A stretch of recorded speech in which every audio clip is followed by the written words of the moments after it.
Hello बच्चों, स्वागत है आप सबका हमारे इस नए लेक्चर में सीक्वेंस एंड प्रोग्रेशंस के। और बच्चों, आप सबको याद ही होगा कि हम एक स्टैंडर्ड बुक को सॉल्व कर रहे हैं जिसका नाम आपको नीचे दिखाई दे रहा होगा। और इस बुक में से अभी तक बच्चों हमने 2 चैप्टर्स कंप्लीटली सॉल्व कर लिए हैं, which is logarithm and quadratic equations. Currently हम अपना 3rd chapter which is sequence and progression वो सॉल्व कर रहे हैं, जिसके एक्सरसाइज 1 में अभी तक हमने टोटल 23 क्वेश्चन सॉल्व कर लिए। आज का लेक्चर अगेन बहुत ही जबरदस्त लेक्चर होने वाला है, जिसमें बहुत ही क्वालिटी ऑफ क्वेश्चंस हम सॉल्व करेंगे, जिससे कि आपके कंसेप्ट्स और अच्छे से क्लियर हो पाए। लेकिन एट द सेम टाइम बच्चों, आप में से कुछ बच्चे ऐसे भी होंगे जिनके थोड़े से थियोरेटिकल पोर्शन कमजोर होंगे, तो आपको भी बिल्कुल परेशान होने की जरूरत नहीं है। आप इस प्लेलिस्ट को रेफर करें। इस प्लेलिस्ट में वो सारे कंसेप्ट्स हैं जो जेई एग्जाम के लिए आपके लिए रेलेवेंट है। मैंने सब कुछ इस प्लेलिस्ट में कवर किया है और इसका लिंक आपको अगेन डिस्क्रिप्शन बॉक्स में मिल जाएगा। तो जल्दी से अपनी थ्योरी को स्ट्रॉन्ग करें और आ जाइए वापस इस लेक्चर में, और चलिए अब स्टार्ट करते हैं अपने क्वेश्चंस की प्रैक्टिस को। सो बच्चों, आज का जो फर्स्ट सवाल हमारे पास है दैट इज क्वेश्चन नंबर 24। हम क्वेश्चन नंबर 23 तक किए थे लास्ट लेक्चर में। क्वेश्चन नंबर 24 हम देखते हैं एक्सरसाइज 1 में। इसमें लिखा है it is given that 1/2 raised to the power n sin alpha, उसके बाद लिखा है 1 और उसके बाद लिखा है 2 raised to the power n sin alpha.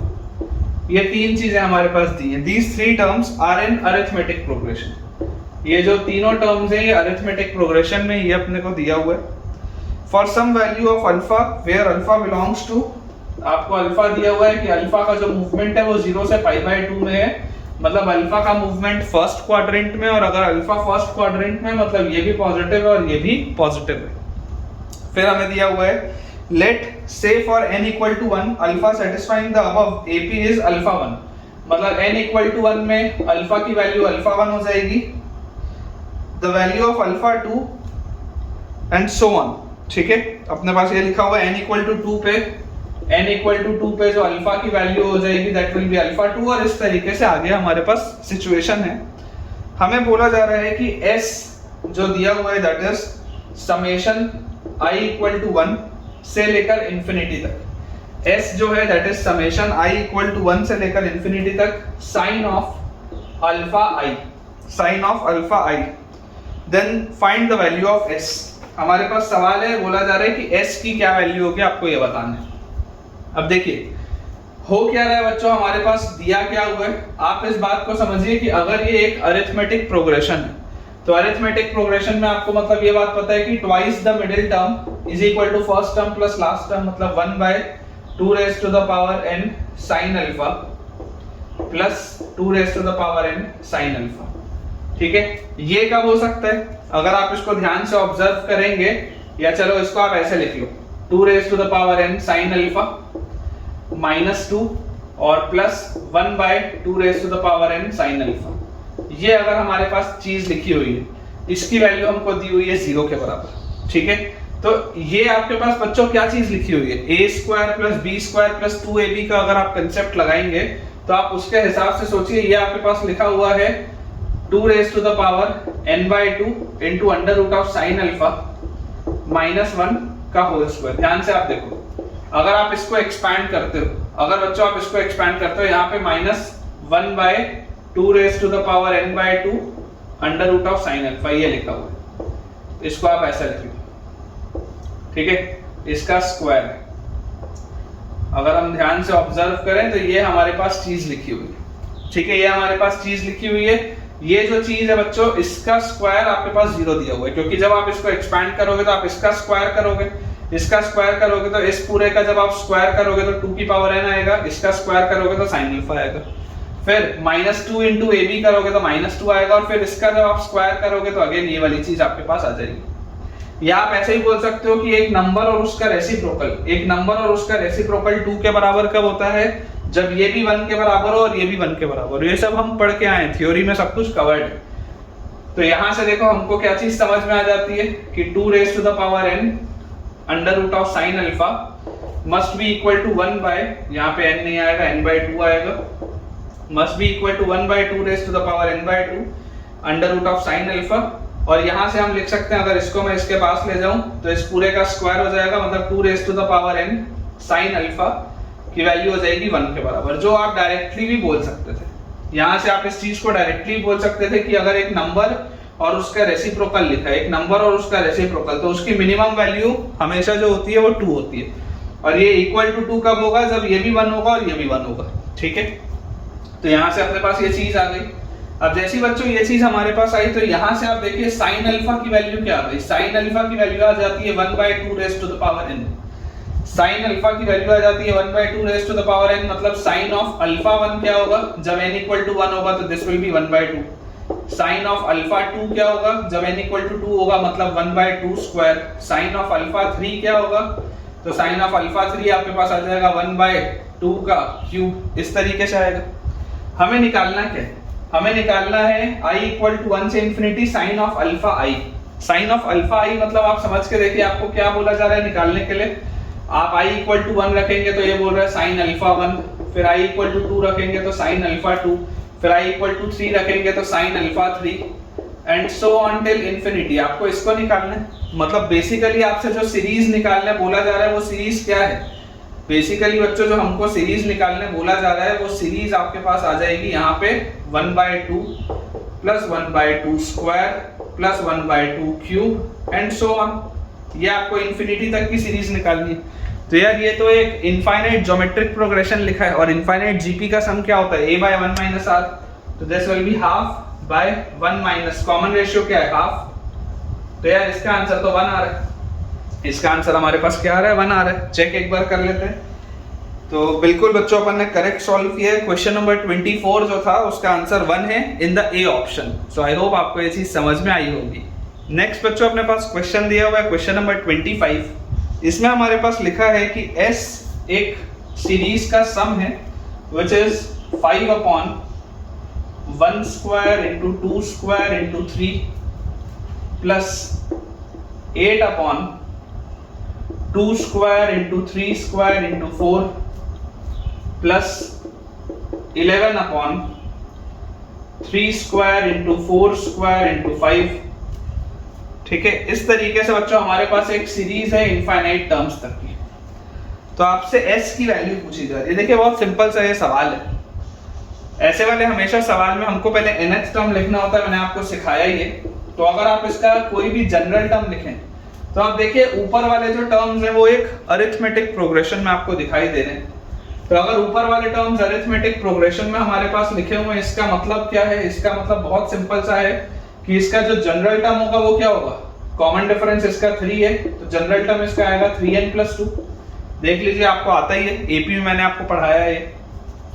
n की वैल्यू आप 1 डालेंगे तो 5 आएगा, n की वैल्यू 2 डालेंगे तो 8 आएगा, n की वैल्यू 3 डालेंगे तो 11 आएगा। और नीचे जो लिखा हुआ है, नीचे वाले में जनरल टर्म हमारे पास क्या आएगा? फर्स्ट टर्म था तो 1 से स्टार्ट हुआ, सेकंड टर्म था तो 2 से स्टार्ट हुआ, थर्ड टर्म था तो 3 से स्टार्ट हुआ। तो nth टर्म है तो n स्क्वायर, उसके बाद n + 1 का स्क्वायर मल्टीप्लाइड विद n + 2। ये हमारे पास आएगा। ये वाले दो टर्म्स के स्क्वायर है और तीसरा टर्म नॉर्मल लिखा है। अब बहुत एक इंपॉर्टेंट ऑब्जर्वेशन बच्चों इसमें जो समझ में आना चाहिए वो ये है कि जब आप n + 1 और n + 2 को मल्टीप्लाई करेंगे, यहाँ साइड में आप करके देखो, जब आप n + 1 और n + 2 को मल्टीप्लाई करोगे, n + 1 के स्क्वायर को नहीं, सिर्फ n + 1 और n + 2 को, तो आपके पास आता है n² + 3n + 2। देख लो, n² + 3n + 2, और आपको यहाँ पर ये 3n + 2 दिखाई दे रहा है। तो लॉजिक क्या बोलता है? लॉजिक बोलता है कि आप यहाँ पे n² ऐड भी करो और आप यहाँ पे n² सब्ट्रैक्ट भी करो। ये इसके पीछे का लॉजिक है। कई सारे टीचर्स डायरेक्टली लिख देते हैं, मैं आपको लॉजिक के साथ समझा रहा हूँ। ये लॉजिक था जो मैंने यहाँ पर यूज किया।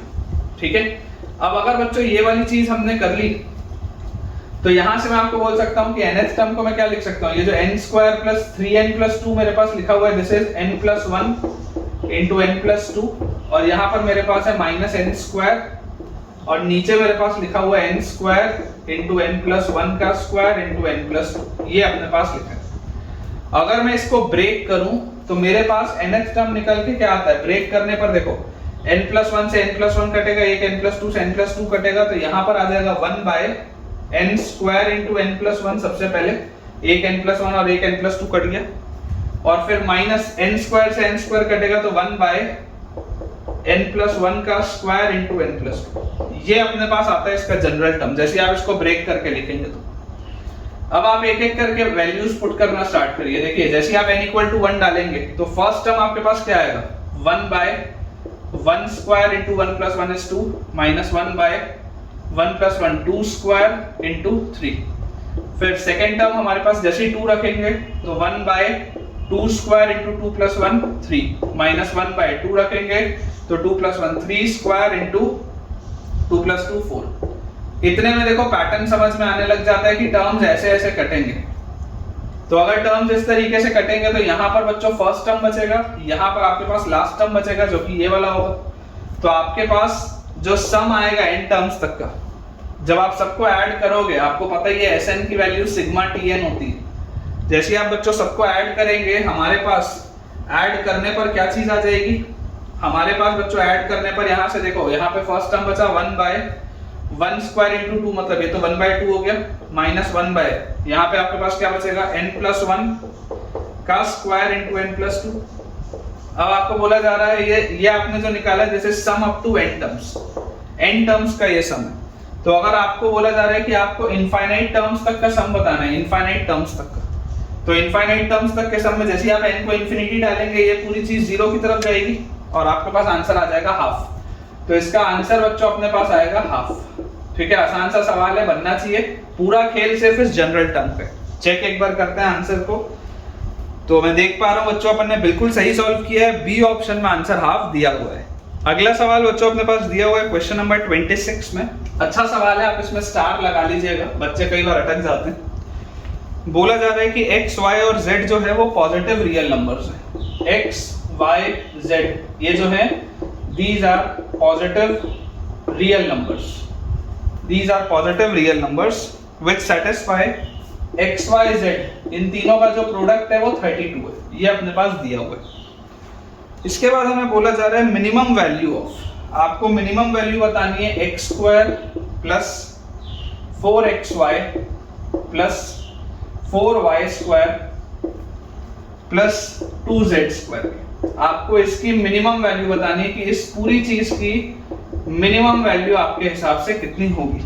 ठीक है, ये अपने पास सवाल। अब देखिए, पॉजिटिव नंबर्स की बात हो रही हो, मिनिमम वैल्यू मैक्सिमम वैल्यू पूछी जा रही हो, तो एएम जीएम पर ख्याल जाता है हमारा। तो पहली चीज हम सबको क्या पता है कि एएम हमेशा जीएम से बड़ा होता है, ये बात तो हमको पता है। ठीक है, अगर मैं आपको बच्चों बोलूं कि अपन दो नंबर लेते हैं एक्स स्क्वायर और 4y स्क्वायर, अगर मान लो मैं ये दो नंबर लेता हूं, मैं कौन से दो नंबर्स बोल रहा हूं, एक्स स्क्वायर और 4y square. Let us suppose ये मैं दो नंबर्स पर बात कर रहा हूं, तो ये दो नंबर्स का जो अरिथमेटिक मीन होगा और ये दो नंबर्स का जो ज्योमेट्रिक मीन होगा, x square into 4y square raise to the power 1/2, ये हमारे पास होगा।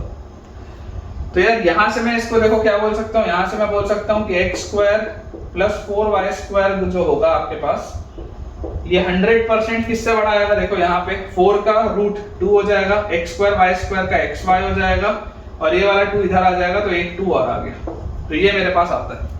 मतलब कि यहां से मैं बोल सकता हूं कि x square plus 4y square 100% 4xy से बड़ा होगा। एएमजीएम से पहली चीज तो ये चीज समझ में आती है कि x square plus 4y square 100% 4xy से बड़ा होगा।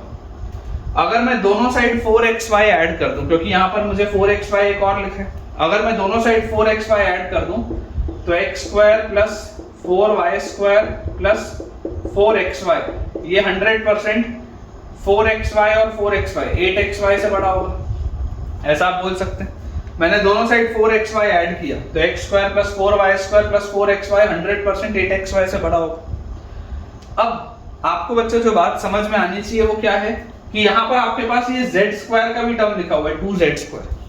अगर मैं दोनों साइड पे 2z स्क्वायर बच्चों ऐड कर दूं, ठीक है, या इसको आप ऐसे लिख लो 4xy और 4xy आप वैसे ही रहने दो ताकि अपन एएमजीएम प्रॉपर्ली लगा पाए। तो इसको आप 4xy और 4xy ऐसे का ऐसा रहने दो, कोई दिक्कत नहीं।